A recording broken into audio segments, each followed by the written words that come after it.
Hello. Today I'm talking with Philippe Geunet. We talked about working in the context, an agile approach to introducing agile, and the need for headroom for innovation. I'm Yves from Who's Agile. My pronouns are he and him. Welcome to my channel. You see a lot of agilists around me on this screen. If you want to hear me interviewing, please click that subscribe button because these are the people that I've invited so far. If you think I'm missing people, let me know in the comments.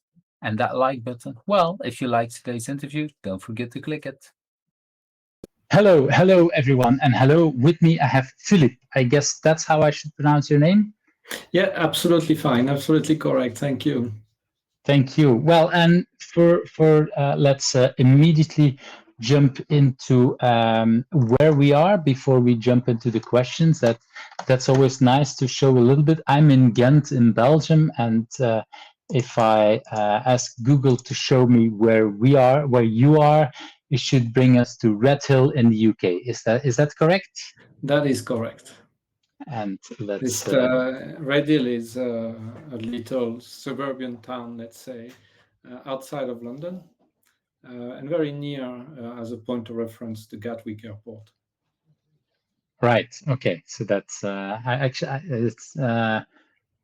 is Which that is is that south a of London. mining town? Because I know a song from you too that was called Red Hill Mining Town. So I have no idea it's about this No, city it's or not. Something the completely mining. different. The mining in the UK was all in the north, not in the Not south. there. Okay. Well, let's bring you back online here. Okay. Sorry, I was distracted by that name. Before we and on my side, it's almost 5:30 on a Friday evening, Friday afternoon.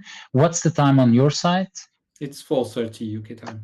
40, because that's indeed the time zone differences for the people who are less familiar with Europe. So there is Europe. Okay, we can discuss if UK is still inside Europe, but Let's that not get onto that. let's not get into that discussion. Indeed, that will be bringing a lot of other stuff. But before we jump into the questions, Philippe, could you say a few things about yourself? Who are you, and what do you want people to know about you? So I work as an independent coach, and I rather say coach than consultant, because I do Hmm. believe that the assistance people need right now is more in terms of coaching assistance. So the genuine ownership is taken by the organization, its leadership, its teams, in terms of change and in terms of progressing. And at the seed of me working as an independent was actually setting myself up more from a coaching stance and understanding how can we support change. And often, with change, it's working in ways that we don't know. But Hmm. how can we support that with a more of a coaching stance, which is going to actually create more ownership from the people themselves, from the people involved with the change. Yeah, I think that I kind of understand that feeling and that stance as well. I think that's a very nice way of looking at that, and a nice way to set that up. So I work like this, and I have a past as a consultant in the software delivery and agile, and I have been an executive director in consultancies delivering software and systems into banks and so on. I've also worked in digital transformation for quite a long time. Um, and in my journey, I also became a professional coach. So Mm. I qualified as a certified coach with the ICF and ORSC as a framework for coaching, and which is focusing on systemic coaching and relationship coaching. So essentially, looking at working with systems and teams and the leadership that goes with it. And I also work in the ICF, so the International Coaching Federation, in the UK board as a director of thought leadership. Okay, that's Wow, that's quite a lot of work, I would say, and quite a lot of Yeah. different kind of influences in a way. And indeed, in this in the podcast series, I have like yeah, of course, I didn't prepare, so I can't come up with names. We have quite a few people who did ICF and who talked about orgs and so a lot of these things. So I'm happy to have again one more person who says, okay, the coaching in the agile world is. Well, the way it started originally was basically on our own. We just did what we thought was coaching, and many people had not been having an official coaching training. And I see now much more people who did follow some kind of coaching and yeah, realize that hey, it's not just oh, I listen to people and I just blurt out something. No, it's there is actually theory and there is actually a lot of practice around that. So it's nice to have Mhm. much more people going yeah with everything that yeah is around professional coaching, I would say, and professional leadership in a way. So thanks for bringing that in. So And that's we can talk a lot more about it if it's and relevant today. yeah, that's what about to say. I assume that actually we will bring a lot of that up in the next coming questions and things like that. So let's jump into that very first question, and that's what is something that people usually don't know about you, but has influenced you in who you are. Oh, interesting question. Um, well, there's quite obvious thing. People know my accent, and um, and they may assume certain things from it. Mm, Um, it's I mean, there's certainly things on the personal level that have influenced my life, but I don't necessarily want to get so much into those. mm-hmm, And there is certainly, I would say, uh, you know, I belong to two broad churches, I would say, in a sense, around the agility mm, and the coaching element. And I do see completely how those two join up, but people often know me from, you know, part of being part of ICF from a coaching standpoint and working with mm-hmm, coaching uh, elements. Other people may know me from an agile standpoint, and I work a lot with flow. I'm also known in the Wardley mapping community for mm-hmm, strategy, um, and I'm here trying to join both of them because I think there is something in joining both of them, and there is something still unexplored in this space. And what excites me generally is not so much what has been done, but what is next to be done. And so does that strictly answer your question? I'm not sure. uh, But I well think that the influences came, I like, and you see on the back of my door, Cynefin, and this idea of the place of multiple belongings. And I do feel that I've got multiple belongings, and there is a logic to it. Um, and that's that diversity coming together for a better sort of approach to change. And I think the market didn't care so much for it in the past, but now there is more interest for that, definitely. mm, okay, and do you have any idea where that renewed interest is coming from? If you say that before there was less interest, how is that? Yeah, do you have any idea what could have triggered these things? I think we tend to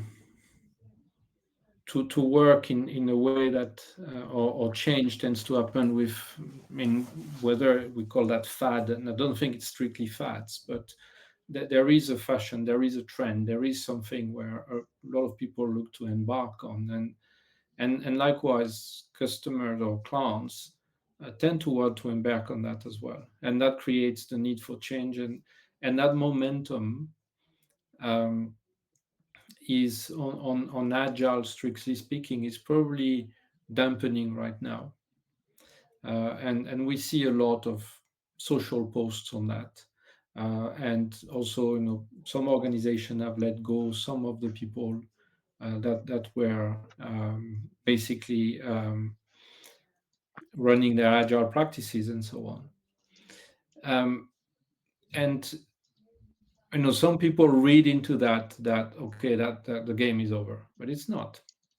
There is still a lot of needs for agility, and I think the market is probably was a market that should, and talking in the language of Wardley map here, it's a market that we should have spent some time in the custom domain. So there's the emergent domain, custom domain, product domain, and commoditization. And we should look to spend more time in the custom domain to think, how is this organization in this context, in this landscape, uniquely going to benefit from agility? Where do we need agility? Where do we need to be, strictly speaking, more effective, more efficient? And that's an extension into lean thinking and so on. So this is generally very, very, very custom for an organization to bring differentiation in their offering, differentiation in their way of being in the market. And I think what we have is a lot of this commoditized very quickly, and that's the nature of probably the dynamics of industry and the fear of missing out and plenty of things adding up, commoditized very quickly to a method.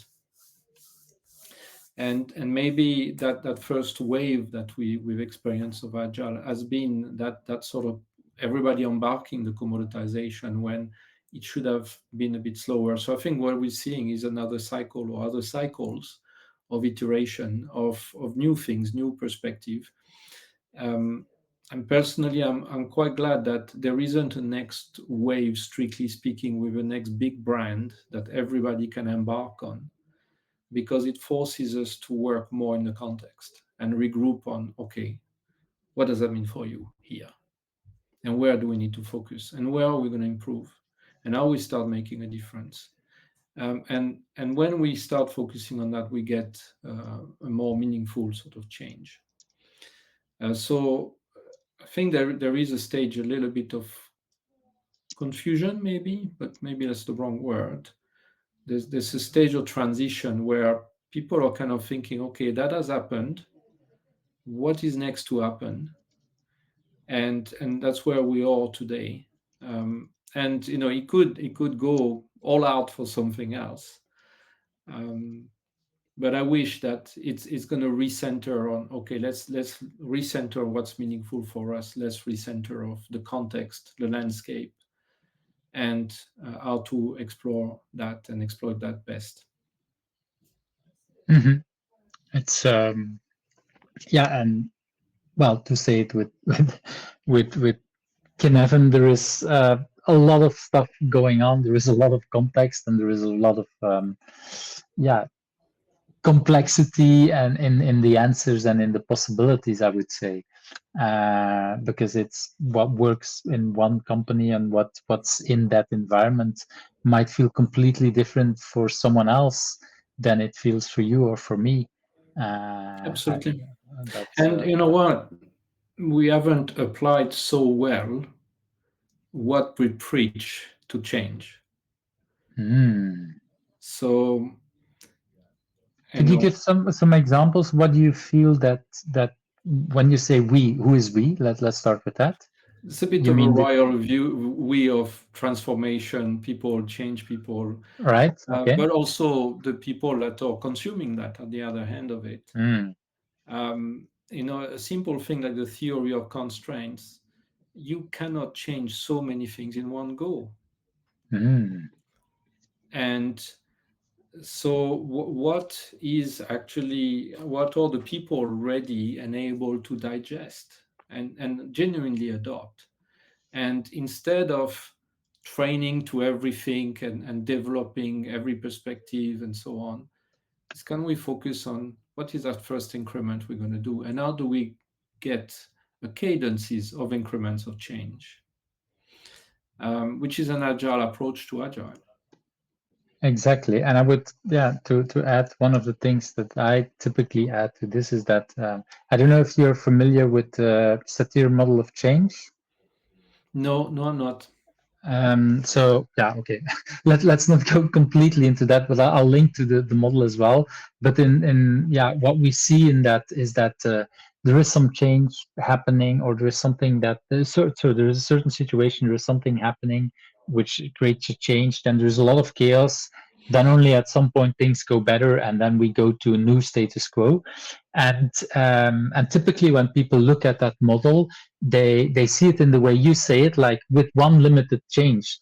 But in reality, in companies, we do a lot of change. And actually, if you're that third stage of chaos, if you do a lot of changes, you have even more chaos at the same time. And and the way the model is typically drawn is that the chaos is below, but if you have lots of these, then you're really, really below. And yeah, I'm one of these people that say, well, maybe you should indeed limit the number of changes in progress, and let's first have this, digest this. It might become better, but it might not be better, because let's face it, not all changes have a positive impact. Sometimes after we do a change, we realize, oh God, that was not what we wanted to do. And but if you do 20 changes all at the same time, you have no idea what make things better, what make things worse, and you have a lot of, and I see a lot of people say, yeah, okay, we did that. Okay, let's move to the next step, but let's first digest the change. And then people think, yeah, but if you're too slow. Well, yeah, I want to limit the things that are happening to make sure that we do see the changes and we do understand the impact. So yeah, I was very triggered when you say let's limit the number of changes all at the same time. Look, for work we talk about WIP limits, so Mm-hmm. work in progress limits. We should, for change, talk about change in progress limits. Exactly. That's And yeah, I and like it's that. also a way, by and I like that in the lean world, the idea that scarcity, stimulates ingenuity. And in the fact, when you start limiting what you're going to do, what you're going to change, then you look at how is that going to be meaningful. So it's not change for change's sake, is you seek to organize around the meaning, and that's what we want at the end of the day. And in a way, when we create a cadence, when we limit the change in progress, and we progress with increments, and we get that discipline and that cadence to reflect and say, okay, we're intentionally going to do this, and we're intentionally going to review and decide where we continue, what new things we start, and how do we keep basically an evolution happening. That's what good looks like in terms of change, in what we're talking about in terms of creating adaptive organizations. It's fundamentally organization that are intentional about what they're trying to do, don't try to do too much at the same time, so it's meaningful and it happened, it's adopted, and regularly review how they're going to progress with it and what they're going to do next. That's what. So it's really starting as you're meant to go on, Mm-hmm. and it means I like that. Yeah. it's almost industrializing evolution rather than doing transformation. Industrializing revolutions. Yeah. Evolution. Evolutions, right? Okay, it's interesting. But yeah, like you say, yeah, I really like, and now it's. I'm really glad I asked that question, because indeed, when you say practice what we preach, with what you said about limiting the changes that are happening and limiting the transitions that are happening all at the same time, it's a really nice way of looking at it. And it's also like, I really want to stress that last part that you say, we start the way we want to finish. Because if we do all the change all at the same time, and then we try to say to people, and then you have to just do one thing at a time, they will not real do it, because we've given the wrong example, and that's really kind of strange. One, I Yeah. mean, a couple of other thoughts on that, and a complexity thought is that we don't completely know there isn't an expert out there. Mm. And there isn't per se. I mean, there are agile experts. There's plenty of experts in multiple things, but who is the expert of this particular set of circumstances, the maturity of those teams, and very often the different maturity that exist into an organization, the different influences, the different culture, the different needs of their business, as well as the the landscape of software, the landscape of organization. So organizations are very unique in a sense in the stage in the journey they are as individual Mm. and collectively, as well as the needs of their business. Not every business needs to change 1,000 times a day. Mm. um, Could and you of give an course, example of or a few examples of what are businesses that need more change and less change? Do you have some things in mind when you say that? um, well, the businesses that need more change, it's interesting that um, if you look at DORA reports, and a number of those reports, they tend to measure the success of organization, or create a correlation. But you can question, in terms of causation, is that really real, Hmm. between the amount of deploys they do per day or per hour to their success? And sometimes I think it's a bit of a stretch to say that. Mm. But it's true that as long as you can deploy rapidly, you can experiment more. you know Mm. if you can deploy that rapidly, then you intrinsically limit your level of experimentation. And in some businesses it's very important. And I've been helping some organization around a fascinating domain, which is the food industry and the Mm. restaurants. And you may have noticed that if you go into many fast food or convenience food, you tend to order from a kiosk now, Mhm. and that's very recent. The and it's an industry where the pace of change is quite high, and understanding the level of convenience to offer a customer, to retain that customer and create a relationship with that customer is completely new, because it was generally cash at the counter business, where Mhm. they were supplying a product, there were discounts, and traditional marketing would apply. But in the space of, and that's really since COVID that this has completely flipped as an industry. Uh, the industry would probably do about 20%, 30% sales digitally before. Now we're looking at 60 to 100%, meaning Mm. that it becomes ordered through a kiosk, an app, or digital device, which is an opportunity to create relationships. And we see in that industry as well that there are aggregator services, such as Uber Eats, Just Eat, Deliveroo, who are actually taking the relationship. And what we don't talk very much about in digital is the one essential digital strategy is intermediation or disintermediation of customers. So Mhm. who can stand between your business and the customer? And you've seen that in the insurance industry, for instance, where you have a lot of businesses that intermediate the relationship and compare the quotes. So you go for price quite often.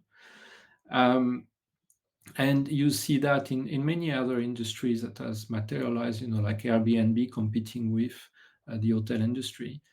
They are essentially an intermediation business.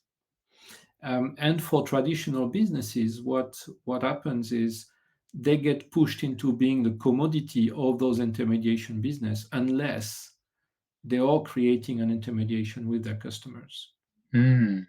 And we're seeing a lot of that right now. So how can traditional the businesses that hold the service or the product, how can they keep that relationship? Because a lot of the margin is in that relationship.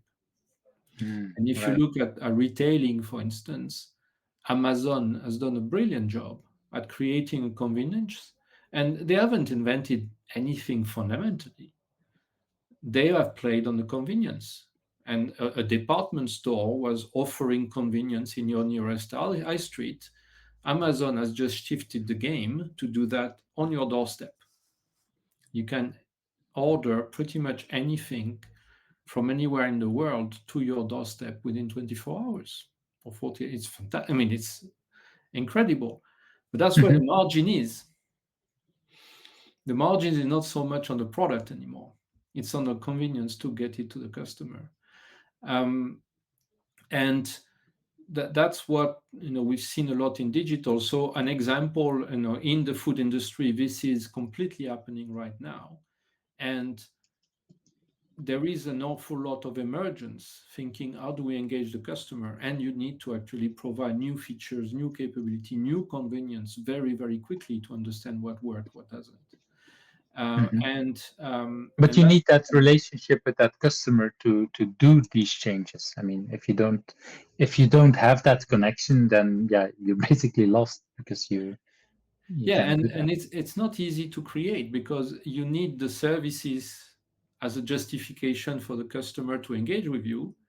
And at Mhm. the same time, it's only if you have customers that engage that you can genuinely justify, the investment to provide that. So because you get a return, and Mhm. I And think it's only the people who or the companies that have invested it at some point that indeed have this advantage, like you say. so, Yeah, so if you're you seeing didn't a lot of invest it, that, yeah, interesting. and you're seeing that the people of which the business is to create that that intermediation, they are able to invest a lot more on that than the people that provide or produce the service or the product, because the core of their business is that intermediation. Mhm. So that's those areas, and there's many type of businesses of that nature, and those areas are really where businesses have to worry and have to iterate features and convenience to justify that.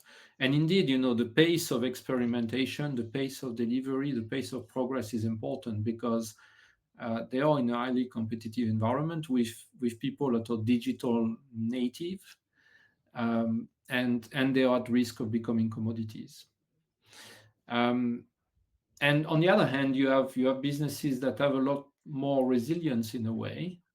Um, and I'm thinking, banks, for instance, Challenger Bank have not fundamentally turned down or turned over or beaten the mainstream high street banks so far. And it's because, in banking, there's an element that is quite fundamental, that is about trust. So very often, people will use a challenger bank to put as a cash account kind of thing for petty expenses. Mhm. Um, but are they going to get their salary paid into it?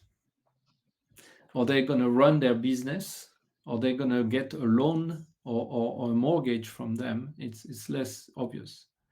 And are they able to offer a loan or a mortgage if they don't have the balance sheet for it? It's a bit difficult. So, you know, the balance the balance sheet is what a bank works with, and of course, established players have a lot more of it to work with, and that creates inertia in change. Um, but it doesn't mean things cannot change. I think what we're seeing now is indeed as the mainstream bank are closing their branches, it is going to question the trust. I trust them because they are in my nearest high street. They are visible. They are established. Mhm. But if they are no longer there, am I going to still trust them? And I've got I've got a number of bank accounts in different banks to also test them. And my mainstream bank, nothing has changed on the app for ages. Mm. So now I'm realizing that I'm also thinking, actually, I've been in relationship with those other challenger bag for some time, and I prefer the interface. So am I going to start changing where the bulk of my money is? And that's going to provide a big change. So there are industries like this, and you have also funds. Funds is a very fascinating place where you have short-term investment, and you have funds that do long-term investment that it won't be liquid for 30 years. Mm. So Wow. what about agility there? And how much agility you need? And as an organization, it's just a genuine question as well, is they have investment that are incredibly long term, but how do they need to balance that with cash availability to actually exit positions or take new positions on new opportunities? And how do they balance their portfolios?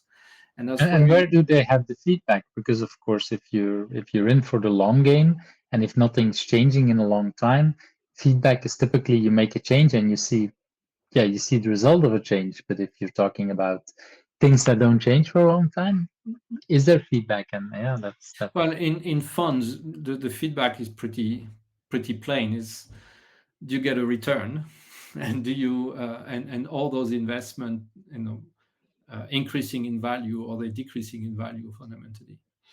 Yeah, but if you say like we're investing for a while, um, yeah, the question is, um, how do I know as a customer, like if indeed I get the feedback, but the question is the opposite. As a bank, yeah, will if you're not changing anything, where is that feedback? Okay, it might be on because I'm making more money out of it or less money on it, but yeah, there is not much that they can play with, I would say, if they're not changing some of the things. So that might And be. sometimes, in the way the business is constructed, there is not so much they can play with. Mhm. But you can also question, as a business, do they need to rethink that? Do they need to give themselves more options? And what does that mean in their business? Can they exit positions? Or do they need to consider how they enter a position based on how they can exit it? So those things are very interesting because it's where you start thinking, okay, where does that business need agility, and how much of it? And that's what working within the context is about. Exactly. So yeah, and now we really dived into multiple side parts of this question, but I really like it because we're diving into a lot of different things. But all started from that initial question about what people usually don't know about you and how that influenced you. But yeah, it's clearly a lot of these different things have influenced you, and I would say your thinking, because that's basically a lot of what we're talking about, what you have learned and what things are. I want to move to You know, that. maybe Go ahead. just to this point, I'm thinking it's part of being an independent entrepreneur in a sense, because I still expect, and I don't want to be just an independent. I want to build a business out of what I do, Hmm. and be a business where I can have other people working with me.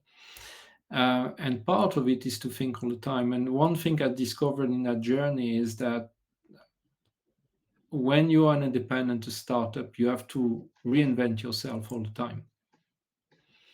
Hmm. And when I see people with glorious titles in big corporate of innovation director and things like this, I really learned the hard way, to be honest, that the real true innovation is when you have no idea where your next clients or paycheck are going to come from, and you have to reinvent yourself all the time. And that's part of the journey I'm on. And it's really sort of um, and brings a lot of anxiety sometimes, but Mm. equally it's thinking you always challenge to think what's next and how we're going to build what's next. And there is something that is stimulating in that. And quite often, I don't see that stimulation in larger businesses, because they are very often the business have stopped to what makes the business, and we're going to remain custodians of that. We're not going to build what's next. In a startup, there isn't something that is established. So you have to always, By definition. by definition. So that's also probably something that I've learned the hard way. And I learned to have to mix the anxiety with the excitement. Yeah, I recognize that. That's but it brings. Okay, I'm going to sidetrack before we even go to the next part, because I really like that much what you said about the startup and the lack of stability. Is it's also I've worked for both startups, scale ups, larger corporations, banks, and large established corporations, and in many cases, I see people that feel frustrated because, oh, in this bank it goes too slow, and I want to work in a startup, and the startup's like, yeah, but it's not. There's too much change. I want more stability, and I want to work in a more corporate environment or whatever. And I see a lot of people then making that shift to that other kind of thing, and then only later realizing like, oh, I actually like the stability of the large corporation, or I liked the instability of a startup. And there is value in both, depending on the type of company. But sometimes people don't always realize when you're, I would say, grown up, if you learned and you started and worked always in a startup kind of culture with multiple startups, then going to a large enterprise corporation is not that easy, and vice versa. I don't know. Have you had experiences similar for you or with people that you have coached? Yeah, I've had that experience at different stages of my career as well, where being older now, I do. I'm able to see, and balance things, and sometimes, it's difficult, but I'm always thinking, so what's the alternative? And the alternative is, I'm not sure it's any better, because I like being a free thinker. And I like being able to say, okay, there's this idea. We're going to try something about it. And I've been in environments where people are saying, no, we're not going to try that. You need to keep doing what you're doing. And it's incredibly frustrating. And it's not quite for me, but I do appreciate that some people, everybody is different. And some people prefer that sort of safer landscape where there's more structure around and more definition of what to do. But when we talk about agility, in larger organization, there is a touch of this to bring. It's not being the custodian of the established thing. It's actually helping the organization being on a continuous change journey, even if it's small changes, even if it's evolution. And I think we see some probably lack of this. So how do we bring that spirit of, it's a continuous change journey, and we need to honor that part, even if it's not something we're really into, even if we prefer the structure and operating what we know. But actually we need to collectively and individually, especially for leaders, and collectively, because they have an influence on the system. As a system, we also need to evolve and we need to make time for it. And as a startup, it's your survival that is dependent of it, so you have no choice. But personally, I think when I was younger, I would have, some yo-yoing as well, like this. And I do value sometimes the structure I got back to with some organizations. And I think now I'm able to have a little bit more relativity on the topic, but it's still, it's you got to make it a success, so it's tricky. You got to make it a success. Yeah, well, I think a lot of things are tricky, and indeed, like you say, that balance kind of thing. So thanks for adding that extra sidetrack. Okay, let's move to that second question. We've already been talking for a very long time, and we're only going to the second question. So, but still, a very interesting discussion. So, if you had not been doing what you've been doing now, do you have any idea what could have become of you? Was there anything that when you were younger, whatever that definition of younger is, that you were destined to become? Oh, there was many things.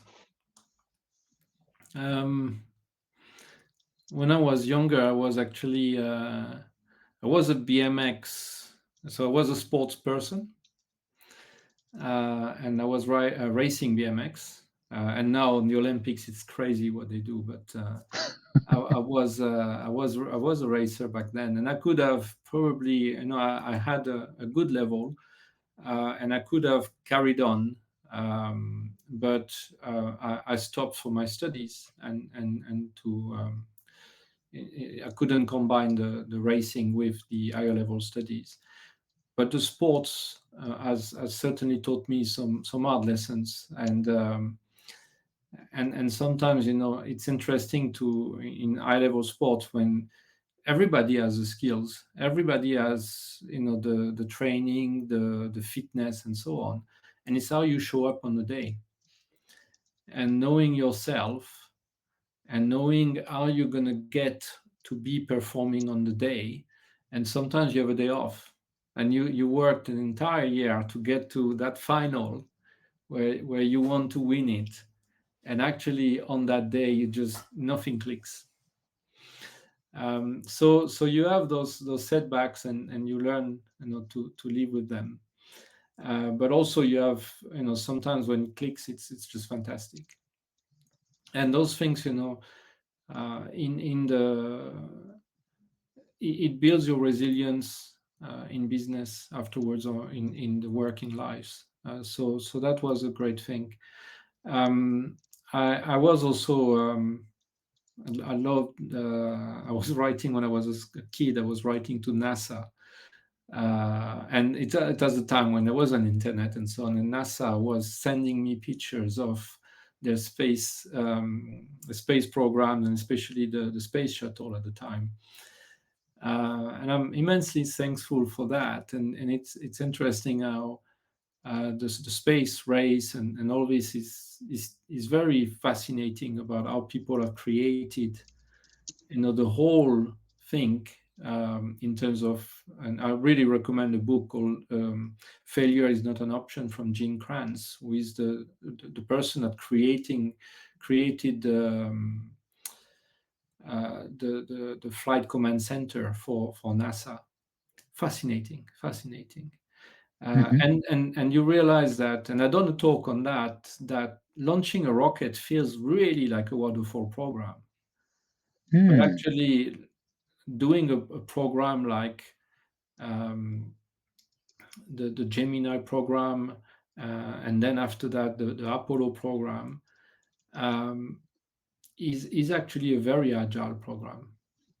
To get to land on the moon, every launch of a rocket was actually a lot more learnings every time, and they were pushing the boundaries of everything they knew, which is super interesting. And there are things that I learned from reading those books around the idea of down moding, for instance.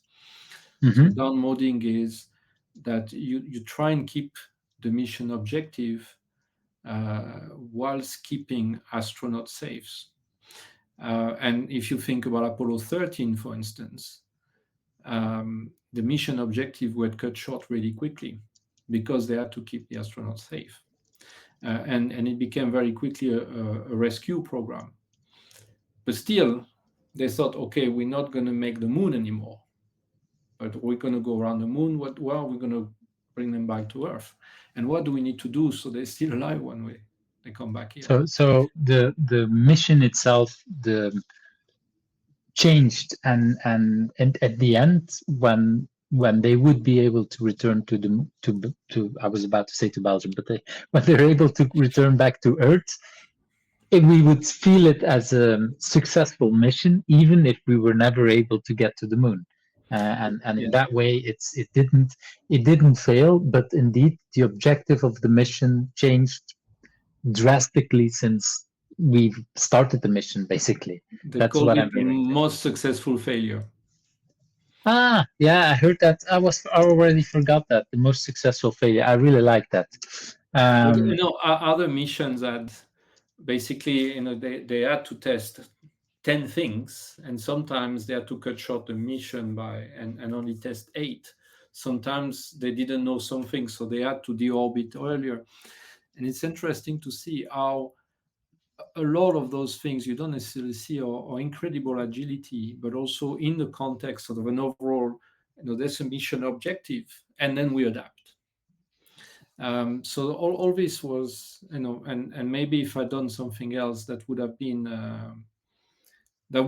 an area I would have been very interested in. And I choose a commercial studies, and then I did some software engineering as a grad.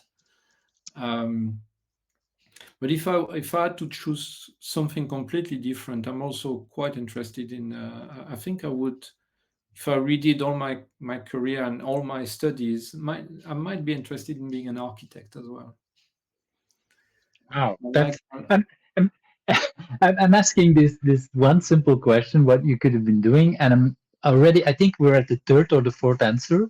I mean, that is what I like about that. I'm going to skip the architecture for a moment, but I'm going to pop to the meta level. Is that what I like about your answer? Is that actually what you see is that there are multiple possibilities. Like there's multiple what it's called, not dynamics, but multiple. How's it called again in science fiction? There is multiple worlds next to each other, right? So these kind of things, and that's what I really like, because I'm assuming that whatever you do, you're still kind of happy with your life path and whatever, and still you see options where you kind of moved in one direction. Like you said, I needed to stop the biking because of the exams, the studying and everything. There's other kind of split offs. um, and I really like that, because for me, one of the reasons to ask this question is to also show sometimes to people, because sometimes people look at or especially younger people. I have now children who are in the start of studying, and for them, it's like I make my most important choice, and then the rest of my life depends on it, and it will. And it's like, yeah, in a way, that's true, but there will also be so many other decisions that can move you in so many different directions. And with your answer, I really like that. Yeah, yeah, you're kind of stressing that, because you very passionately talk about one thing. Oh, and that this. Oh, and there is also the architect. And I guess if I can let you talk, there's probably four more that will pop up. And I really like that, because it shows really also the agility in how you look at your life, or at least that's how it comes across to me. Is And Are you surprised by me saying that and putting it to that level? well, it qualifies it. Something you don't necessarily think about, but it's also interesting, and I quite like the idea of this. What Cynefin means, Hmm. which is that place of multiple belongings. There are pathways you take and pathways you don't, and maybe in hindsight you think, oh, I could have done that, but actually, what is essential at the essence of that, maybe you are brought into what you do today anyway. So and we didn't cover the architecture element, but I've been a system architect. I've done software system architecture, and some of the principle that I like to see in building architecture, some of those principles can also apply in software. And the ideas of simplicity, I quite like the Corbusier and so on, and the minimalist element. So how can we have minimalism in software? Hmm. And you're not necessarily an architect, but the essence of elements of it can also apply in different contexts. And I think it makes it richer when you see those parallels across industries. I took Hmm. some bankers to see Porsche, the manufacturing of Porsche cars, because they are probably one of the everybody mentions Toyota, but Porsche almost went bankrupt at some point, and ex-Toyota people, consultants, helped them through their crisis, and they embraced lean like no other companies really from the Toyota's route, and it was super interesting as an experience, and drawing the parallel around the physicality of putting manufacturing cars and automotives together, and then taking those parallels into the software world where everything is immaterial in a way. It's very, very interesting. So yeah, I could go on. There's plenty of influences, but it's interesting when you look at the influences you have that are very much outside of your domain of competence, but understanding, okay, why do they do it like that? Oh, I'm learning something. That can be useful for my context. Okay, yeah, and I agree there, and it's interesting that you bring yet another thing like the Porsche and the Toyota. I'm tempting to go even there because I see some other companies, but let's move on to that next question, because I already have the feeling, and I sometimes have that, like I said before we started talking, before we know it, these hours could go past and go very, very quickly. So what would you, as the next question is, what do you consider your biggest challenge, at least the biggest challenge that you want to share openly on the internet, and why is that a good thing for you? And it's kind of 7 years ago. I know I had some attempts in the past to do some startups and some ventures, and some were not so successful. Otherwise, I would have been a millionaire somewhere and retiring maybe. Although I don't think I'm the kind to ever retire anyway. And 7 years ago, I was working in a consultancy, and I thought that our client was looking for something else, and we were not really exploring the answer. And we were trying to, or generally, the context was we sell what we got, and we need to get the client to buy what we got. And the client was clearly changing in their needs, and we were not really aligning to that. And I just thought, there is a business to do into this. There is a business of change, and that business of change is to get the clients to actually regain control of their digital transformations. And what I mean by that is, for many years, and I've been at the supplier end of it, for what digital transformation has been for clients is delivering the next technology, the next big data, the next AI today, the next cloud, and all those sort of things. And because they don't have the consequence, they turn to consultants to do that for them. The challenge with it is there is a co-evolution of practices that need to happen. And I go as far as saying digital transformation have nothing to do with technology. Of course, we're dealing with technology, but what is at the heart of transformation is a leadership transformation and a business transformation. And for me, digital is a very simple equation: is the business part and the technology working together. As simple as that. So how do we rethink organization where typically we have the branch of the business with sales, marketing, and the branch of tech that is in service and generally have operations somewhere, and technology is here as almost an outsourced service to the rest of the organization. So how do we rethink that it is actually, if we want technology innovation, if we want business innovation using technology, which is what digital is about, and leveraging technology, if we want to actually understand it's no longer just a product, it's actually the product the platform he runs in, the service that comes together with it, the ecosystem that is together with it. To create that, it's not by just having some people that don't know about technology telling some other people that just know about technology how to deliver it. It's about creating a collaboration. And a collaboration that can be co-creative, saying, where are we taking this next? And in our book of work, we need to do the things that accommodate the business today, to do the things that iterate on what accommodates the business today. And we need to have headroom to think about what's the business of tomorrow. What are those crazy things we need to put in play so that we start putting the stones towards the business of tomorrow? And that is fundamentally around getting business and technology to collaborate.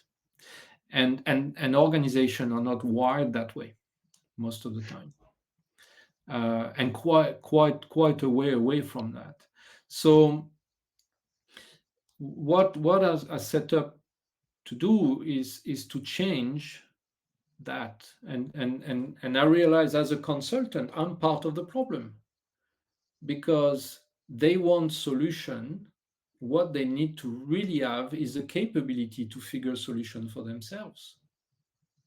And the more I'm feeding them solution, the more I'm like a, and sorry for the expression because it's probably a bit too harsh here, but it's like, I'm a dealer feeding a junkie in a way.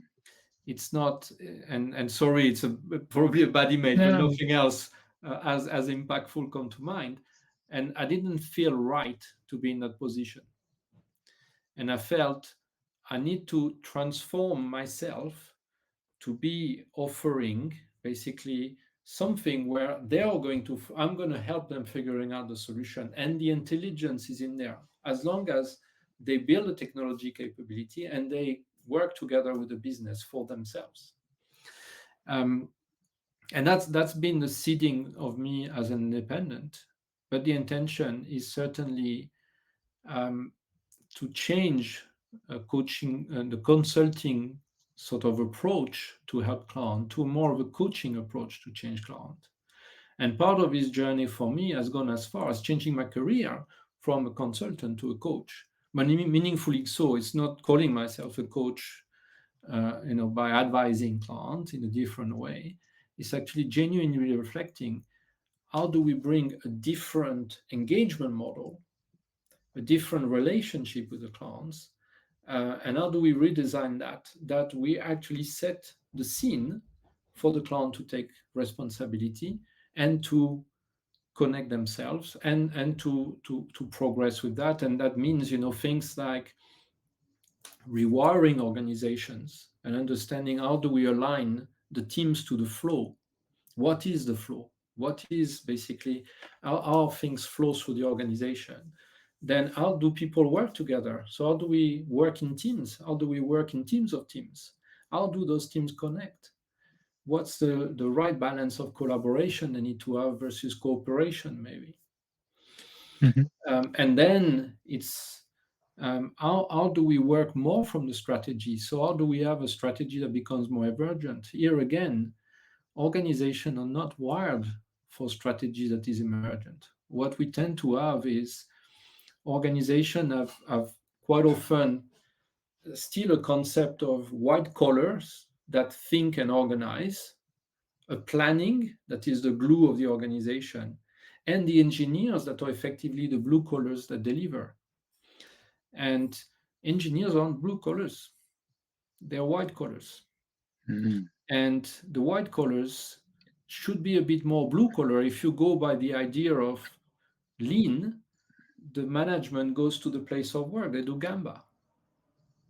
And digital, it was true in lean in the production chain manufacturing of automotive, where we create, Toyota, what we can certainly credit them for is bringing knowledge work into production manufacturing, because they got the white collar to come to the production chain where the work happens, and the blue collars to think about how can we improve the product, improve the process of putting the product together. And that's fundamental. That's very, very important stage in the evolution of thinking and organizing work. And today in digital, what we have is exactly, it's all about knowledge work. Mm. The blue collars, which are effectively white collars, do knowledge work. So how do we create that collaboration between the business and the technology, and also between the layers of the organization? So there is a collaboration and around excellence, around strategy, around creating flow, and that's very much what I'm organizing and what I'm doing. Um, and progressively, I'm discovering how do we present that? How do we get people to be receptive to this? And how is this redefining what has been the consulting operating model for many, many years? How do we need to evolve for the good of organizations, for those organizations that need to learn from themselves, and the digital transformation being really how do they connect their business and their technology together so they create innovation using technology in their business. Um, and that's what I'm trying to support. And I really do believe that in order to support that well, the engagement of the supporting ecosystem needs to be different. And that's more of a coaching engagement than a consulting one. It's more about a reflection space rather than bringing solutions. Yep. It's certainly working within their context and creating awareness of the context and challenging, rather than saying I've got something ready made for you that is the method that Mhm. can work everywhere. And it's not true. It doesn't work everywhere. Yep. So that's my biggest challenge. I've been And at it it's, for yeah, over 7 years. and I think it's, well, I think there's many people with you. They might not always say it in a similar kind of way as you, but yeah, of course, this is not a challenge that is easy to overcome. Because it's also not only your challenge; it's your challenge of your customers or of a lot of us, I think. So that's a really, indeed, if talking about a big challenge, that is a nice example of a big challenge. That is indeed very And, recognized. and that's the summit I need to conquer today with no, failure not an option. I need to make that work. So it's and I think the market is becoming more receptive. So I think initially, my messaging might not have been right, um, but the market was all very narrowly focusing on adoption of agile.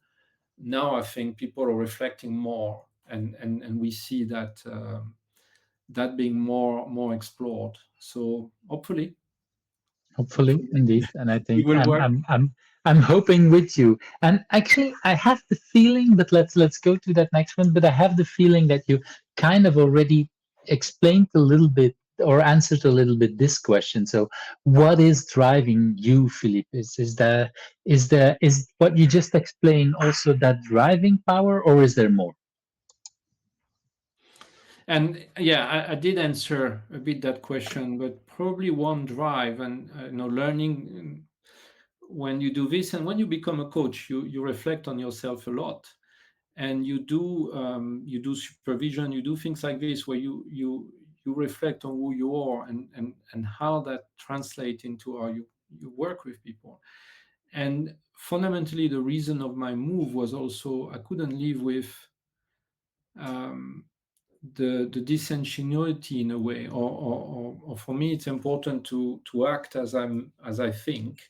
So having integrity, and thinking, when I came to think, actually, I'm not truly helping my clients by delivering solution, because what they need is reflection, and they need to actually organize themselves. And suddenly I realize this my position was a bit incoherent. And as much as in some certain sense, we were creating different engagement model, we were innovating a lot in our relationships, and we were looking at experimenting with clients and by rewriting contracts completely differently and so on, to actually embed improvement, embed all this as part of standard work. Um, but personally, I felt that there is a need calling me out that is different, and I need to have that integrity. And today, that integrity also drives me in really thinking, how do we engage in the right way? How do we create that relationship in the right way?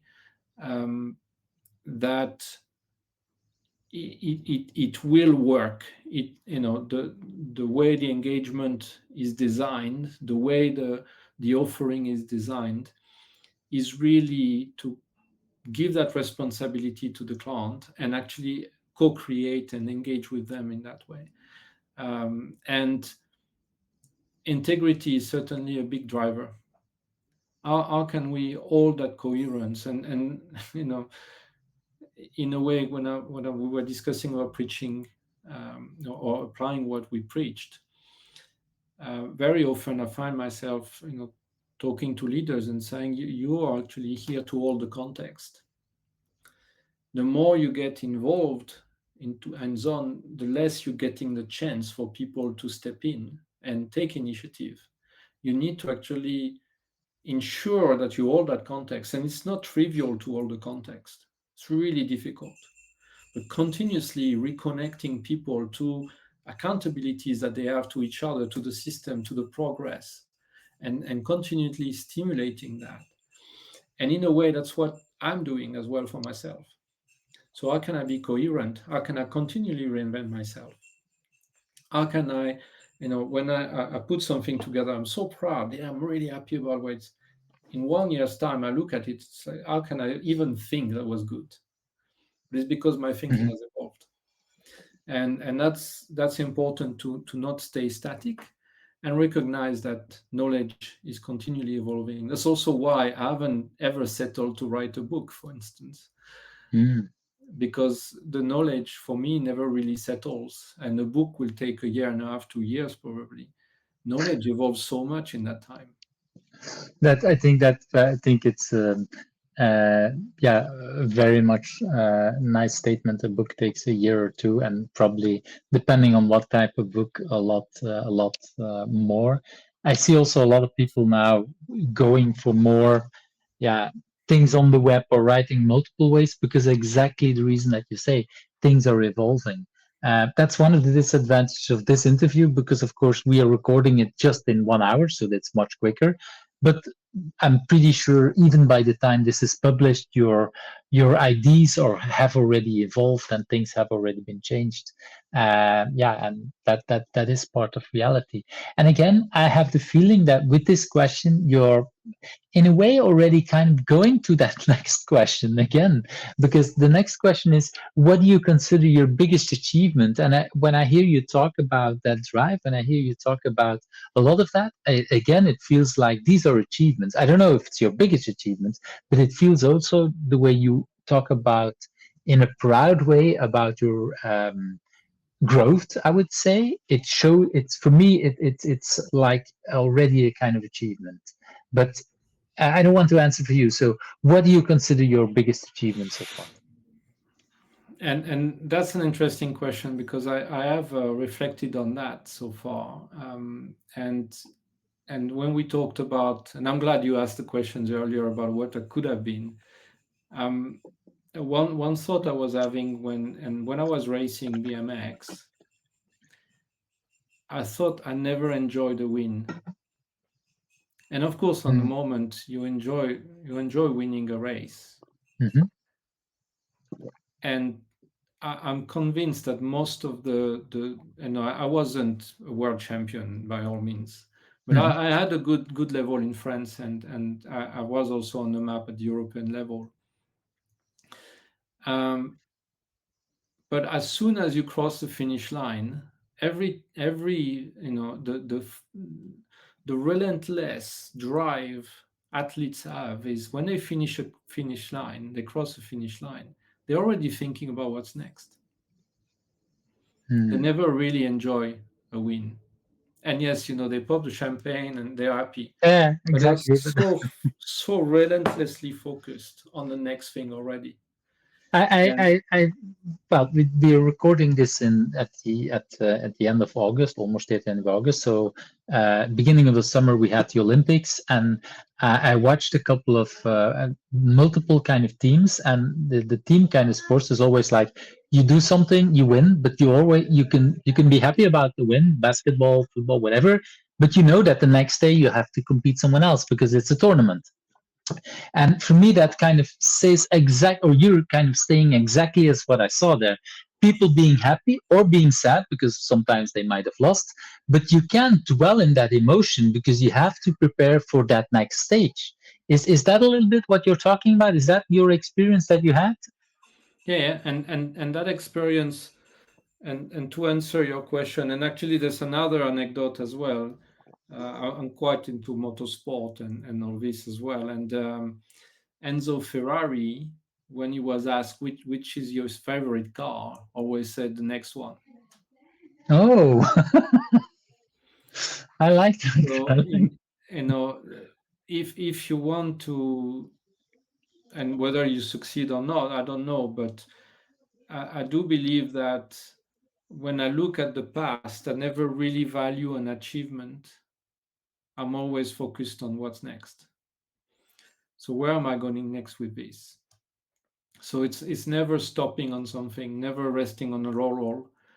It's always unresting to create what's next. And can you So then still enjoy the achievement, or is that something that comes later, or is that never coming? I'm not sure it ever comes. So with this said, and I've coached some people where we realize that you have to also appreciate that change never finishes, that there is always something better to do. Um, and as a consequence, you need to enjoy the journey. It's not the destination. The destination is very often something potentially a bit idealistic, and working with complexity, it doesn't require defining so much, because you just know it's a direction, and it's a vector, and you're going to work on that for so long, and you're going to evolve it from the present situation to whatever the potential is there. um, so you enjoy the scores along the way, and there's a few things I've done that I'm pleased about, some others that I wish I'd done something else. um, but it's all part of learning. It's I learned something, and now it's for me to put something else together. um, and I created, for instance, a meetup in 2017 when I started, just because I thought, oh well, that's a good idea to do that. Mm. And it has now 6,000 people signed up. Of course, not all of them show up. Meetup is it's quite variable how many people are actually coming and active. But I'd like to think that some people have along the way find some interest in attending, some stimulation in what we put together. Um, Working with ICF, I put together a coaching culture series recently, and working with a number of others. And what I'm mostly proud of on that is that by constraint, I look to, I'm not going to run all the sessions. We're going to have different hosts for every session. So it made it a collaboration. And I like that, and actually brought together a lot of the organizing teams, and people outside of the board as well got plugged into this, and it was a great collaboration, both from an organization standpoint as well as creating the sessions that were very interactive. So those things, along the way, I enjoy a lot, and generally I enjoy a lot when you have a human contact, and you can see how people are being enlightened, and not just by what we are saying, but by the context we create where they share things amongst themselves, and there is this enlightenment, and I end up learning as much as, I impart some knowledge I've got. There are plenty of things that come, And from the and audience that are equally interesting. yeah, and what I'm hearing is that you set it up in a way, like you say, like I don't um, do all the things myself. It's a rotating role, or at least that's how I'm hearing it. Other people are helping out, and it kind of creates a community vibe and a community responsibility, I would dare to say, that creates that part. So, and then of course it's no longer yours, and it is still yours, because and that's what I like about, well, I haven't been part of this one, but I've seen very similar kind of communities. And yeah, that I always love these kind of vibes for exactly that. It's at some point, and people that will join later might not even know who started it or what who's that's not important, but it's the vibe that is there, and yeah, the learning that is there for everyone, including you. And I like that you stress that you're also learning, that it's not just, yeah, you sharing something, but also learning. So thanks for bringing that. Yeah, and it's a fantastic way as well to know where things are at, Hmm. because this is a feedback point. This is a heartbeat check on where the communities are at, the opinion is at, and so on. And I love when it's not a webinar one way. It's actually an interactive type session where it's two ways.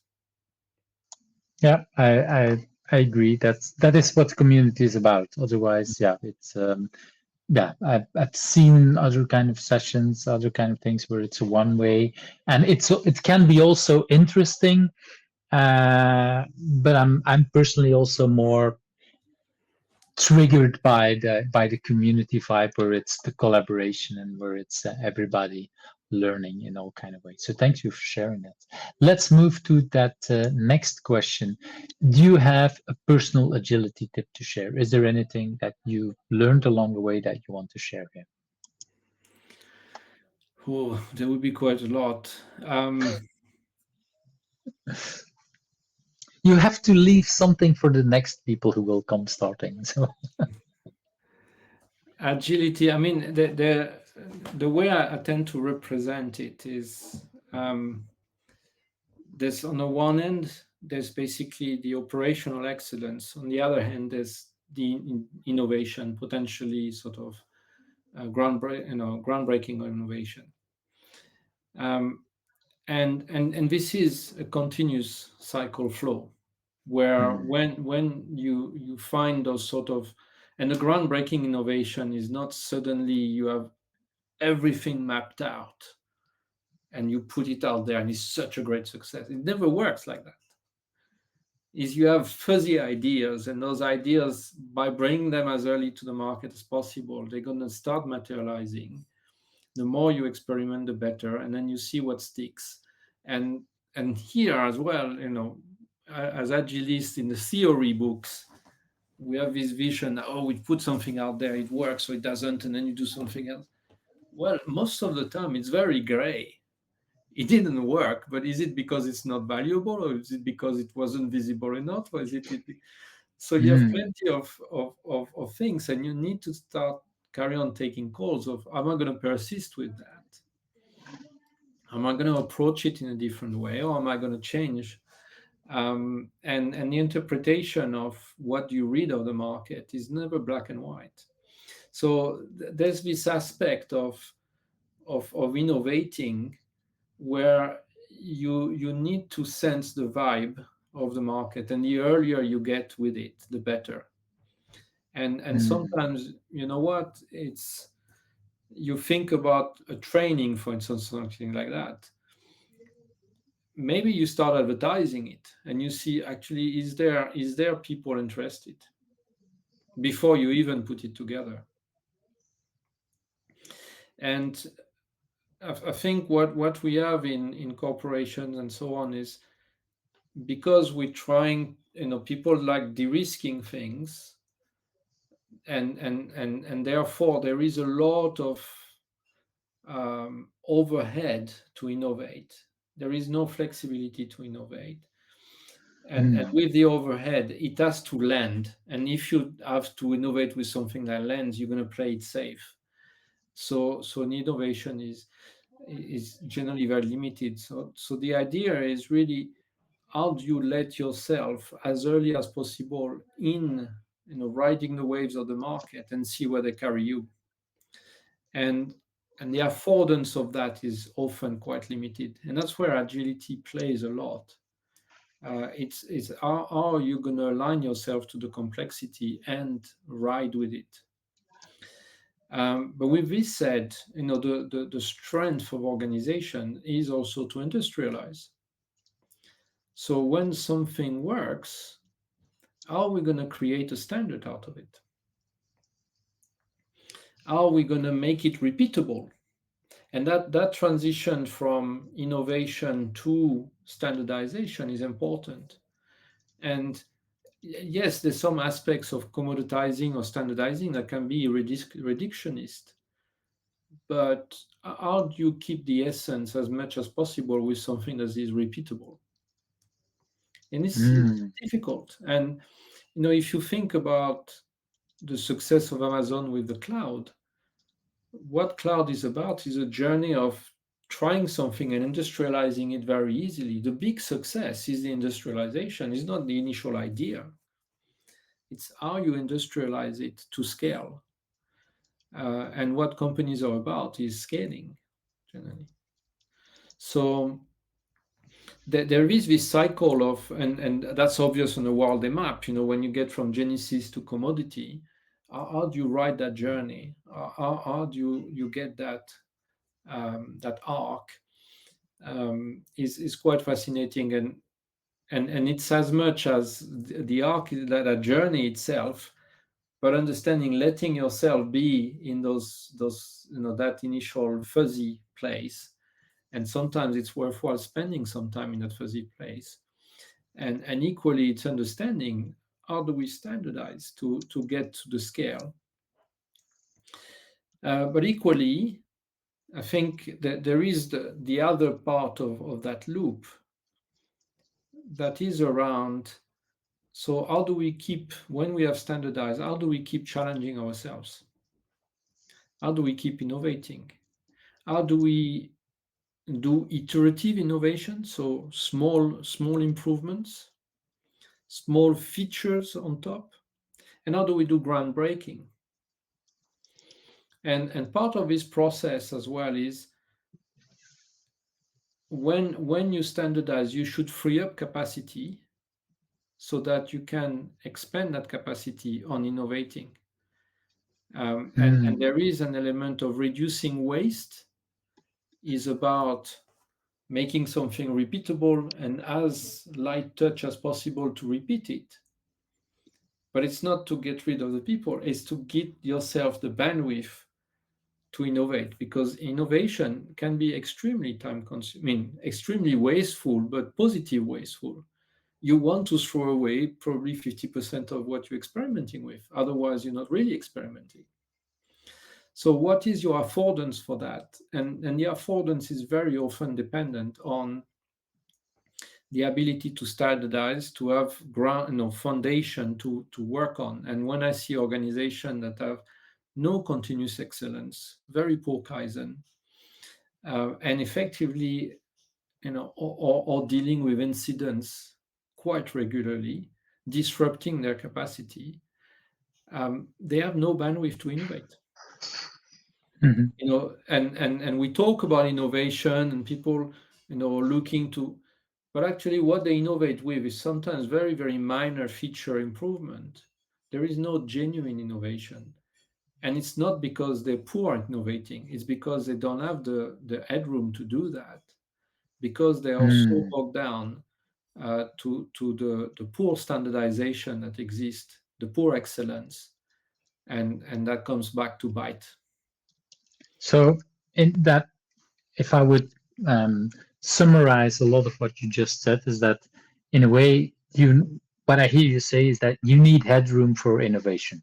Basically, I'm exaggerating it and making it maybe a little bit too small, but I think that's the core of your message, that if you don't have the headspace, the headroom in both in your head, I would say, but also in the time that you work, then innovation becomes almost useless or too small. That's a little bit what I mean. Is that a and correct summarization? and most of the time you can't afford that headroom, because that Hmm. headroom is consumed by disruption and is filled up with things that needs doing, that are not getting done quick enough, and a lot of things like that.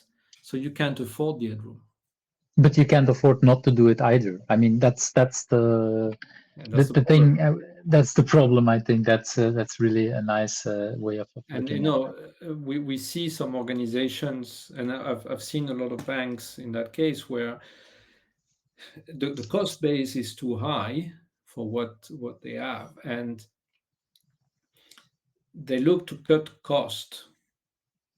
But, and there's two approach to cut cost: is you cut waste, meaning that in the standardization process, all those unnecessary tasks, all those hurdles, all those things, you continually work at smoothing that out, making it repeatable, as little touch, consuming touch point as possible.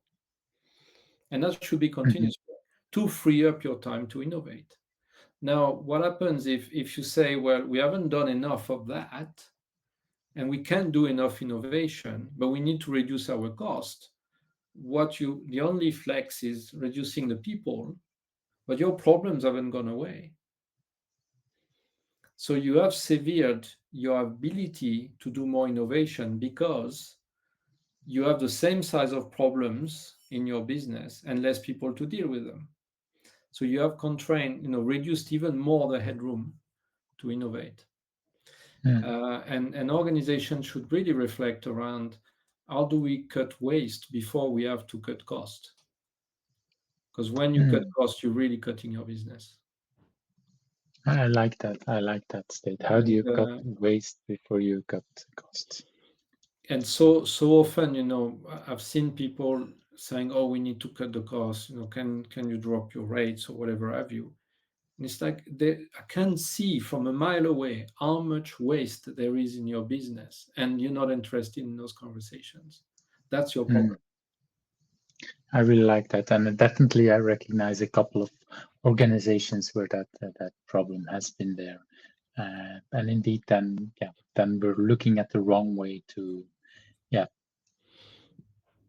to cut. I was about to say, but then again, yeah, it's so interesting. And the balance is not one or the other. Is both are needed: the Mhm. innovation of the business and the excellence, or the standardization in the business. But And like you say, one you enables need the to have other. exactly if you need both, then you need to use it one to innovate or to yeah create the headspace and everything for everything else. So that's really And is important. and what's super interesting about it as well, so you could associate the standardization more to the lean thinking, and Hmm. innovation probably more to the agile thinking. But what I come to realize is small iterations is a constant in both, for different reasons. In lean, you Hmm. reduce the planning horizon, you think about one piece flow Hmm. because you're more effective.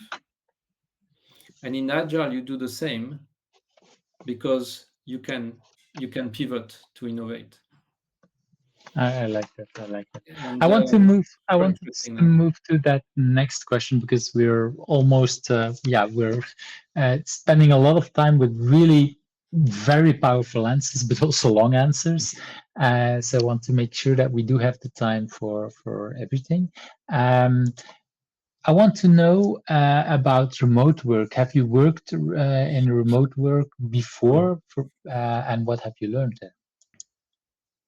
Interestingly, when I was working in the ORSC board, Hmm. we had this thing called virtual ORSC, and we were looking to replicate basically the exercise that you would do in a room with people, but find ways to replicate that online. And then came COVID. And with COVID, I was working with a bank, and I was trying to figure how can we have a support, so an environment that is collaborative to support, like whiteboards, and there wasn't, Miro and so on were not allowed at the time. And even can we, even having something like Zoom was a problem at the beginning of COVID in some banks that were quite restricted. So I think everybody woke up to the challenge there, and using the tools that will support the collaboration better. What I've learned is that it's possible. It's certainly possible to remote work, and a lot of my work is remote. But I do like sometimes having sessions in person, and I think we need to figure out how do you alternate that. So when we meet, and when I go and meet with clients in person, I barely open my laptop all day. It's because we're on a whiteboard, we are in full collaboration mode. And I think organizations need to think, when the arbitrary, oh, we need to bring everybody back to the office. No, how can we create those moments of collaboration, and then we ride that collaboration for so long, and then we recreate those moments. And I love that concept of working collaboratively as a team. Sometimes you're on your own, but as you work on your own, you work as a team. So you think about, what would the team do? What is my role in the team? How do I ensure that this piece of work, I just don't do my bit, but I'm ensuring that I'm getting that bit in the right way, and so on, from my colleague. And when I pass it on to somebody else, I pass it on in the right way, and I ensure this is going to be worked on. And we all collectively, we kind of asynchronously working sometimes. But the touch points we have, the things, that stand-ups and so on, make us collaboratively work, even if we are synchronous. And that requires a lot of skills and a lot of intentionality. And I'm convinced we can work very well remote, but we have to be that much more intentional around the team collaboration. And invariably people say, oh, you have a Slack channel for that and so on, but it's not just that. It's having a spirit of being a collaborative team, not being a collection of individuals. And there's a lot, in Scrum mastering, and that's something I'm going to launch soon. How do we reconnect the agile ceremony with the collaboration? Because how many times I walk into a stand-up, and it's basically everybody doing a status report to a so-called Scrum master that is effectively a project manager. And the worst is when the Scrum master says, you're not allowed to talk to so-and-so, you have to go through me before you talk to them. Is a team about collaboration? So how do we make the work of the team? And it's really much how you set it up. How, as a stand-up, how you run your stand-up is based on how, as a team, do we organize for finishing those pieces of work. And it's a complete, for some Scrum Masters, it's obvious. For some others, it's actually a complete mystery how you do that. Yeah, because of depending on training or depending on what they are. Well, I really like the how would I say it? Yeah, that you compare the Scrum Masters with sometimes a project manager or product manager where they have to report to, because that's exactly what I see happening indeed in some teams. And I have the feeling it happens more now than it used to happen, let's say 10, 20 years ago, because of course we have also much more Scrum Masters, or like what Jerry Weinberg used to say, the wider you spread it, the thinner it gets, so less people understand the core aspects of these things. But it is a risk, and but that risk exists offline and online. Do you see Yeah, a absolutely. difference in the remote? Is that worse in remote? How should I see that? I think when you're in person, there's body language. There's a number of things that automatically create a more human engagement, and you read some signals and you read all that a lot easier. When you're online, offline, and virtual, you have to be a lot more explicit and intentional to get that engagement. It's not Hmm. like you walk to somebody's desk. It's not, and and the fact that you don't have a visual, you can't gauge certain things, so the interaction can be quite dry. Um, how do we make that interaction not a dry one? How do we keep relationship? How are we intentional? And the coaching part of my work is, as a team, how do we stop every so often and think about how we're doing as a team? And it's not quite a retro, because a retro is always going to focus on the solution, on the product, on the process. But as a relationship, as a team, how are we doing? Mm, And I how like are we that. having that discussion as a team? And how do we honor, if we create a charter and alliance, how are we with that alliance? How are we living it on a day to day? When are those occasions we're not living it? And the fact that you have that conversation strengthen the team, but you have to be intentional. Hmm. And virtual requires that much more intentionality, and it's really the scrum master is a coach of the team at the end of the day. Hmm. And it's sad that it's not as well understood by sometimes the scrum master themselves, but also by organizations that make the scrum master accountable. It's the team that is accountable. The scrum master, as a coach, they're here to continually hold that accountability in the team. And it's holding accountability is a tricky concept, Hmm. because Yeah. it's I am not going to be accountable. It's distributed. We're all going to be accountable, and I'm going to take this on behalf of the team, because we all have to take this. And the sooner you step into it, then basically you take that accountability, and the team step away, and therefore you become micromanager. You have no choice. Mm, So it's very, very, very tricky, especially in systems that don't understand that, because the accountability is going to be placed on the Scrum Master, and therefore they're going to proceed like a project manager. So hmm. Yeah. virtually it's that much harder, that much harder. Okay. Thanks for sharing it. Let's move to that next question. I think that's also one where we have to look at multiple answers. So let's see here. What's a book you have read? And I know in the when in the preparation you sent me like I think 5 books. I'm not sure if we have time for talking about all 5. So let's see how what's the first book you want to bring up, or what's the book that you really want to talk about? Oh, it's not doing it favor. I have a little favorite book, a very tiny book, Hmm. from Bob Emiliani, called Kaizen Forever, and it's not to everybody's taste. Hmm. The reason I like this book is it is quotes from And and I Chiro think Nakao. that's the Yeah, book, right? that's the Kaizen one. Yeah, Forever. I like this book because it is quotes from Chiro Nakao, relatively unfiltered. Hmm. So you get really into how we would think. And Chiro Nakao was worked at Toyota, which I know, as probably one of the fathers of Kaizen thinking.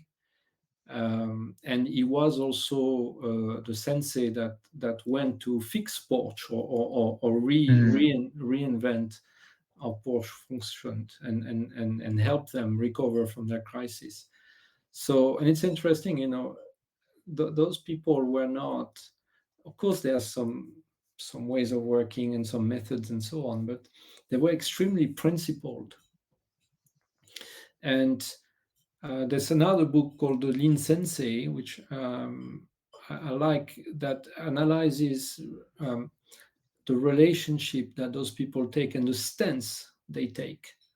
And I think I appreciate the role of a coach and the stance a coach take. It is different than a consultant. But it's interesting as a sensei, as a bit of both, because they have knowledge. They know what's good and what's bad, but they don't say what's good. But a sensei, for instance, will red pen what's bad and say try harder. It's an incredibly harsh, as a coach, you learn to be empathetic. A sensei give tough love. So it's incredibly hard, but it's interesting to think as a leader. And I think that's the book, The Lean Sensei, that you Yeah, talk about. that's correct.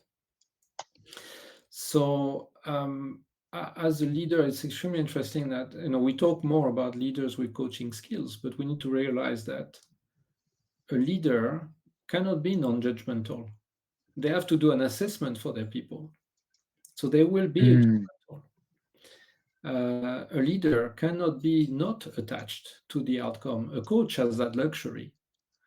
And its fundamental element of coaching is I'm not attached to the outcome, because it's for the client to be attached to their outcome. And the true ownership will only happen when I do. So I need to detach myself. So it's really for them to take that ownership. And it's part of the stance of a coach. But as a leader, it's very difficult to do that.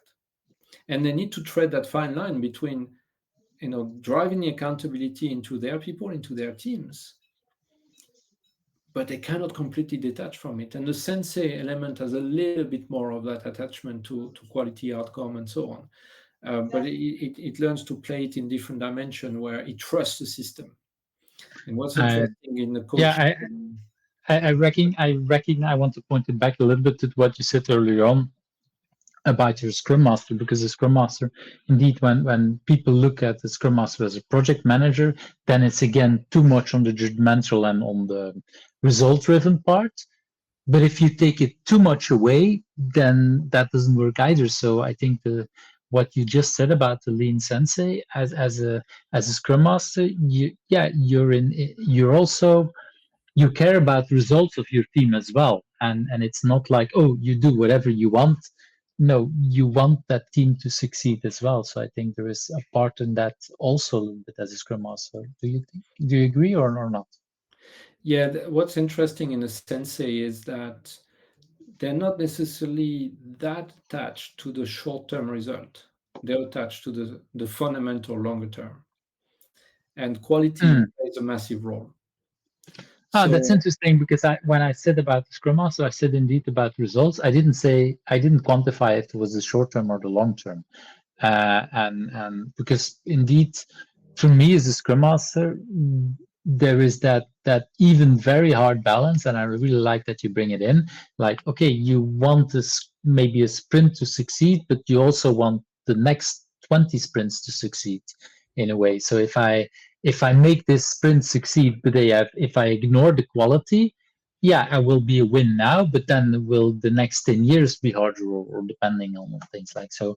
What I hear you say is that we really have to, as a Scrum Master, or in that sense at least, pay attention to the long game. That's what I'm hearing, right? And a sensei will recognize that sometimes the sprint needs to fail because the team will learn. And what's very important is to have affordance of that. If the business depends on the sprint, every sprint delivering to the maximum possible and so on, you have no affordance for failure. Whereas a sensei will look to create affordance for failing into timelines so that the team can learn. Exactly. Well, yeah, for me, that's I look for a Scrum Master also in that part, but with what you're saying, I recognize that is probably what maybe we call a more senior Scrum Master that is actually much more a sensei than than And maybe. what's important is they have a role to play with the team. They have a role to Mhm. play with the leadership. So the growth of the team, the attention to quality is as important as the next delivery, or more important even. Mhm. And it's important that organizations and leadership value that.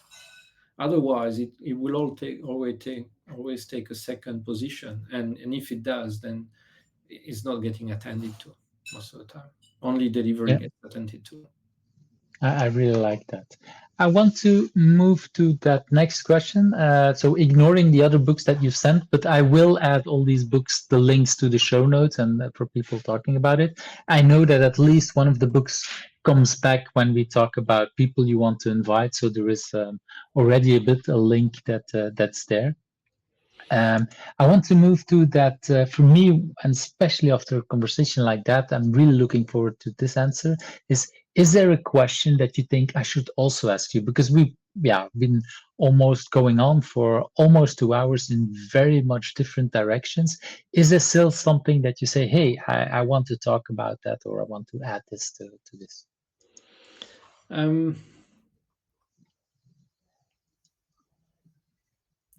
I mean, there is this question about, what is agile, agility, business agility, change, to a way, for me, I call a lot of this digital leadership, because I also believe that we are in the middle of a digital revolution, like there was an industrial revolution, like there was probably a mass production or mass consumption revolution, and we are in the midst of this revolution. And I think the leadership, the co-evolution of leadership is slower than actually the reality of the market.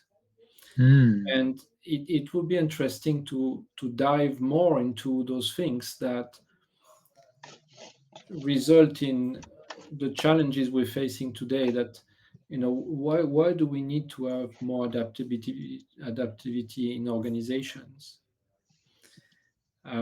which is fundamentally the agility, what supports agility, but understanding what is bringing all this, and digital is one way, globalization is one way. I remember, when I was 16, I went to the US, and the US was a different country. There was all those cool things there. Today, you go to the US, you look at an high street. It's not that different than the high street in the UK. It's not different than the high street necessarily in France. Yes, every country would have some few specifics, but you will see global brands everywhere. You will see all this. So globalization has really hit very hard. Um, and there's cultural aspects. There's plenty of aspects like this where, even in our sort of generational lifespan of 20 years or so, a lot has changed. A lot has changed. And it's not surprising that it's difficult to play catch up as organization. And even more so, what creates the structure of organization.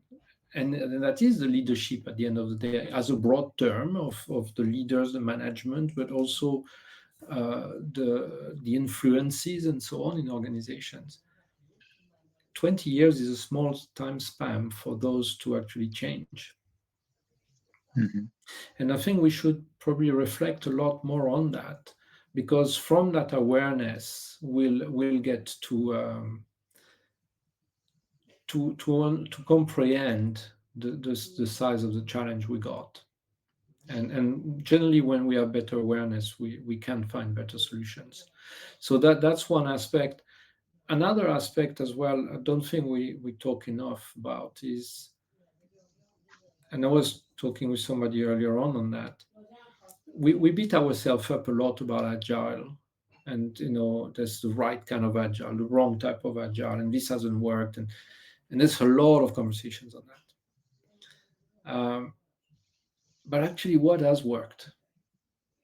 What, despite what is wrong and right and wrong, or whatever we think, when we look at organizations that have done that for 20 years, what has stuck? what is genuinely better for having done it. And I quite, when I look at teams in tech that have been doing agile for some time, regardless if they've done it, and we discuss some details of it or not, but regardless how good they've done it, they work better in teams. And it's really Mm. surprising to see the teams generally in tech, generally more at the digital end of tech, that have worked for 10 years trying to work agile, no matter how well they've done, they actually work better in team than generally the rest of the organization. And I think today we are thinking about how the rest of the organization does work more that way, and how do we bring business and technology working more together. And I think we should certainly focus more on what as when you throw all the agile things at the wall, what is actually sticking there and for good, Mm.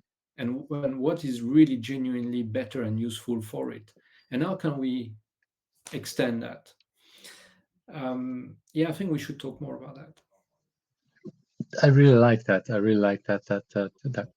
Yeah, again, and like yeah, I've said it already multiple times in the show that when I originally created, so I created this whole series as a book, or first as a series of blogs. And when I asked that question about what do you think I should also ask you, it went in all kind of directions. And these days, I see a lot more unanimity on what is agile, what's the future agile, is agile dead? They're all different kind of flavors, but they're all going in, yeah, we should think about a lot of what this means. And now, after 20 years, indeed, where are we? What sticks? What is still in there? And I really like that. Again, um, your answer is not the same as other people, but at the same time, it's there that yeah, again, another flavor of making people think about what is agile really, because that is a little bit part of what you say, or what is the, maybe better is a way to say, what's the current definition of agile? I mean, there may be a different definition, and in a lot of what you said today is you really bring the link between lean and agile, and bringing that link. I think a link that many of us have seen in the past. I think also the people will talk more in a minute about who else that you're inviting, and there is some more people that are bring that links as well. So yeah, I already see um, in the whole time that we talk, I see a lot of links between all the different kind of things, which is of course very logical. But it's nice to see a lot of things coming together. And so let's indeed bring these people on. I think you had three people actually that you wanted to bring on. And so who would be people that you think I should invite next? I can't remember exactly who I I mentioned, will but show you, I will show you the pictures, and I hope that I have the right pictures, of course. And I'll add it also the books to the pictures, because I think some of them were have been people that written the book. So the first one is this one, and who's this person? so Nigel Thurlow. Hmm. And Um, so, and why should I invite him next? so Nigel is ex Toyota, Hmm. and he for all the things he's done. Once he was at Toyota, was creating Toyota Scrum the Toyota way. So very very early on, he actually brought the ideas of agile and lean TPS, so lean Toyota production system, together. So it's really interesting for that. And he wrote with Brian Ponch Rivera and John Turner, the flow system. Hmm. And I have a lot of time for the flow system, because a lot of people talk about flow, but essentially they're bringing lean thinking into agile, which is a great thing, because I think there's a lot of good thing in lean. Uh, but they mostly talk about the flow of work. So how are we going to optimize the flow of work? And you can have local optima when you do that. And flow is very much of an end-to-end thing. So you Right. need to understand how the final product or the final value comes together. And Nigel and his co-authors um, really bring this concept of flow of value. So Hmm. how do we align the flow of value? How there is no flow but a flow of value at the end of the day. That's the only one that really truly matters. And the flow of value is always end to end. So understanding how we organize the whole enterprise collaboration or cooperation or whatever interaction mode at the enterprise level need to happen, so Hmm. value results. And so everybody's work is contributing to that value. So it's extremely interesting for that. And especially they're also bringing that concept of it's no longer, it's not just a production chain, it's a creation, a value creation chain that in digital happens to be creative too, because software is not something we repeat. Aspects of software like testing, like the DevOps end of software is something we want to be highly repeatable. But what Hmm. software does is always every time unique to a need, and it's custom done. So that brings complexity, and you cannot reduce the flow to just something, the mechanics of putting something together. The flow is that variability of innovation mixed up with the standardization of putting things together. And I think the flow system is probably the one seminal book out there to bring those two concepts together. So Yeah. very interesting, very interesting. Um, and I think the other person was Bob Emiliani, right? Let me. There's is a small little hiccup with my system. Let me fix it. There were two more, and now I can bring up the next person. So that's this one. I'm not sure That's Bob. if. So, what do you want to share about him? So Bob Emiliani is wrote quantities of book, and he wrote this book Kaizen Forever, which I talked about earlier. And Bob is very much of a lean person, and he has been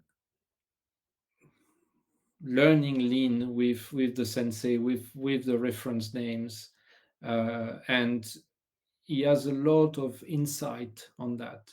And the greatest insight in Kaizen Forever for me is it's quotes that he took down from Chihiro Nakao. Um, and I think he hasn't done as much in the digital side as Nigel and his co-author that progressed the reflection on that, but he brings all that insight around lean that I really like. And Nigel brings a lot as well. Sometimes he will explain the why the Japanese term is like this and what it really means compared to the Western translations we've got. And both of them have those approaches, and it's very insightful because something like 5S, for instance, and 5S is about um, keeping things tidy, keeping things organized, and so on. And in the Western culture, we have added S's like we're going to sustain that and so on.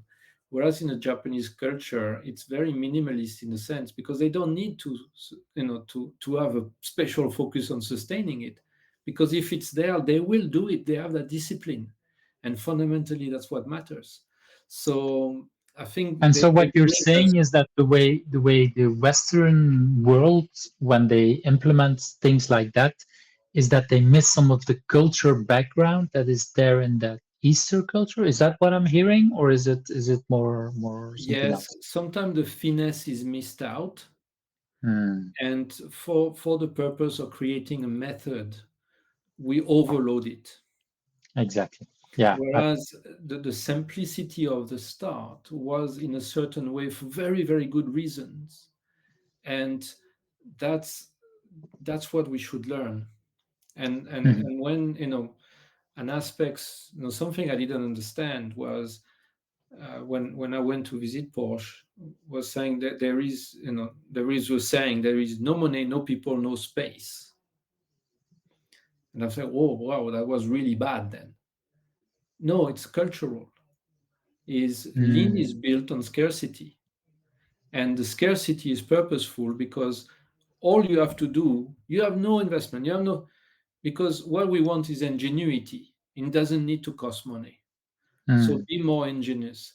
And that is completely cultural. And you get, from those people who are senseis at the end of the day, they are the modern senseis. They pass on those simple messages that I think are crucial to anchor to. And when I Uh, said a lot of the knowledge is evolving, there are some anchors like that are really good, and you get that from them. And I think the lean has been around for a long time, and TPS has been mhm. around for a long time. They have time to settle things, and there is a lot of common sense in it that we have lost in organizations. Well, common And sense is not always common practice, I like to say, because it's a lot there. exactly. And what I want to go back a little bit to what you just said about scarcity, because I think that's also sometimes something I see. But we talked earlier about the startups, and a startup by definition is scarce because yeah, there is very limited money. And sometimes there's people there that think, yeah, but if we're in a bigger company, we'll have more money and then it will be easier. And I don't always agree for the exact reason that you're saying. It's like, okay, scarcity can bring, it needs to bring in ingenuity, it needs to bring creativity to solve things. And when there is more money, it doesn't always mean that it's easier. Also, a larger corporation typically, well, when there is more people, more brains, there is more ideas. And so that doesn't mean that it's easier. You still need to prioritize what you're going to do, and yeah, I would dare to say sometimes it's exponentially worse because we have way more ideas. So if we're already bad at making priorities when we're small, it's yeah, we talked earlier about limiting work in progress, limiting ideas in progress, limiting yeah, that scarcity. I really like that you bring that on for that. Yeah, I And think that's an important part. what's demoralizing in large organization is sometimes there is no interest in something because we're not spending money on it. Mm, And sometimes it can be really clever. And so many times I've been in organizations saying, well, I wouldn't, if I was spending my own money on that, I wouldn't do this. mm.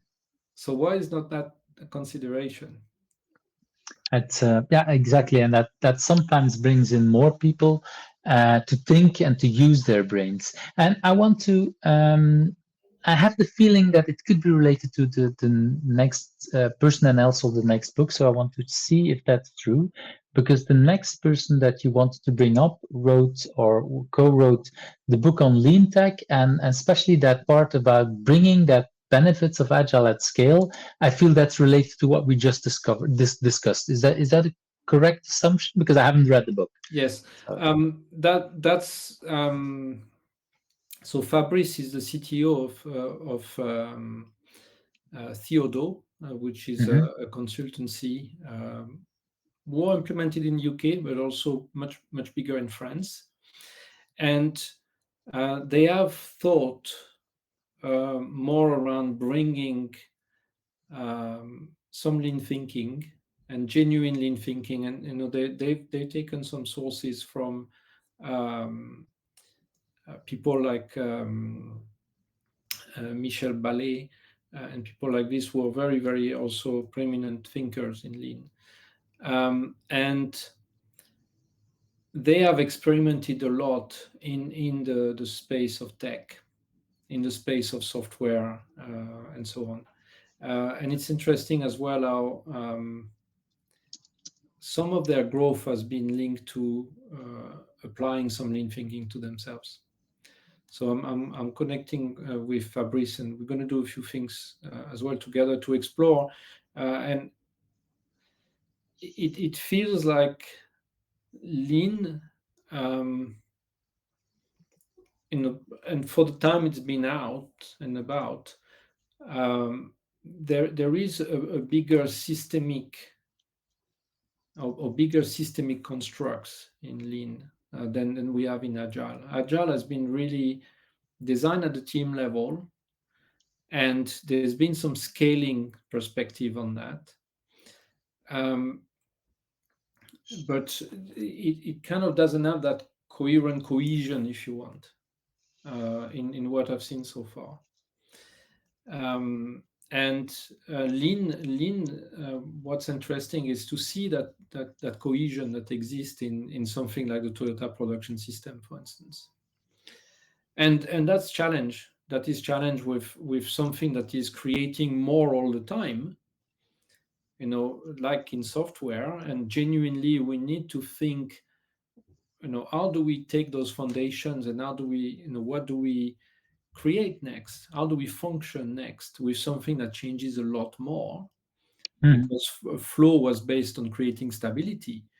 But how do you balance flow with something that is variable and changes all the time? And I think that's the complexity those people are talking about, and with genuine foundations at the system level in lean, but then thinking about how all this gets upset by software and by the pace of change today, and how do we deal with it?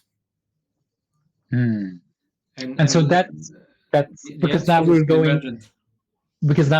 of course, into the content of the book a little bit, but that's why I said let's bring these things together. But that, for me, what I'm hearing, this is also why you think this is a good reason to invite Fabrice to have a conversation here. That's what I'm hearing. Yeah, and Fabrice has, all of them have hands-on experience, so it's not like, they are theorists in writing books. They all contribute hands-on experience, and Fabrice has certainly quite a lot of experience in software and working with a variety of clients. And thank Interesting. you for bringing these, because it's indeed I see a lot of links between and what you've been talking, and like the links between what the lessons that we can learn from the lean from Toyota, and or what other people have learned, like what you said earlier on about what Porsche has learned and what's described then in some of these books. I really would like to thank you for your time. We're a little bit over two hours. We started a little bit after we prepared ourselves. I really want to thank you for that time, because it's how would I say it? It's a conversation that just flew by. It was very quickly. We had very long conversations from the very first question on. I really like that. I really want to thank you for your time. If people want to connect with you, Philippe, what would be a good way to reach out to you? Well, LinkedIn is always a good way, And I think that's the LinkedIn, if I'm correct. Yep. And there's also my website, so www.enco. And that should be the website, Absolutely, yeah. enco.co.uk. And you will see some of the thinking in there, and there's a way of, if it works, sometimes it's a bit iffy, but you can book some time with me to discuss your projects or your need for change, and how we could help you with it. Well, thank you for that explanation, and I do hope indeed that people will reach out.